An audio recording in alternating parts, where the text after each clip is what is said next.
camaraderie agency. Celebrating the Black scientists and innovators is a lightning commentary on the ingenuity of some of the extraordinary innovators whose genius shone through the rows of blocks of diversity and racial barriers to provide mankind something called it convenience, equality of life, luxury, and even order. They industrialized the burden of labor and created new ways to ease the plight, servitude, and affliction.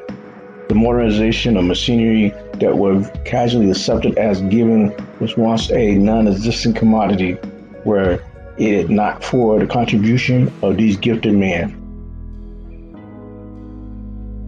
Benjamin Banneker was a self-taught mathematician, outstanding astronomer, author of almanac, surveyor, humanitarian, and inventor.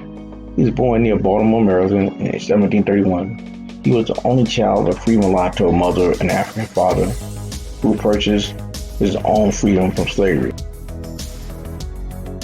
Benjamin Banneker has so many accomplishments. Here are a list of a few. Joseph Levi, a traveling salesman, showed Banneker a pocket watch, something he had never seen before. He became so fascinated over the watch that Levi gave it to him. He took the watch home and spent days taking it apart, putting it back together. In 1753, using the watch as a model, Banneker produced the first wooden clock ever built in the U.S., made of wood and by hand, including the gears. It kept perfect time for more than 40 years.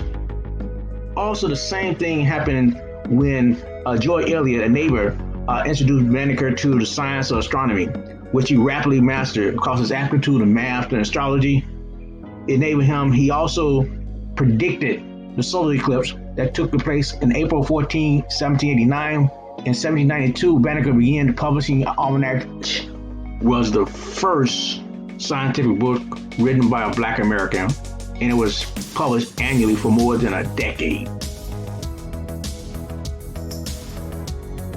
Banneker's major reputation stemmed from his service as a surveyor on a six-man team, which helped design the blueprints for Washington, D.C. President Washington had appointed Banneker, making him the first Black presidential appointee in the United States. Banneker helped in selecting the sites for the U.S. Capitol building, the U.S. Treasury building, the White House, and other federal buildings. When the chairman of the civil engineering team abruptly resigned and returned to France with the plans, Banneker, who had a photographic memory, reproduced them in their entirety. Washington, D.C., with its grand avenues and buildings, was completed and stands today as a monument to Banneker's genius. Banneker's preoccupation with scientific matters in no way diminished his concern for the plight of blacks. In the 12-page letters to Thomas and Jefferson, he refuted the statement that black was inferior to whites.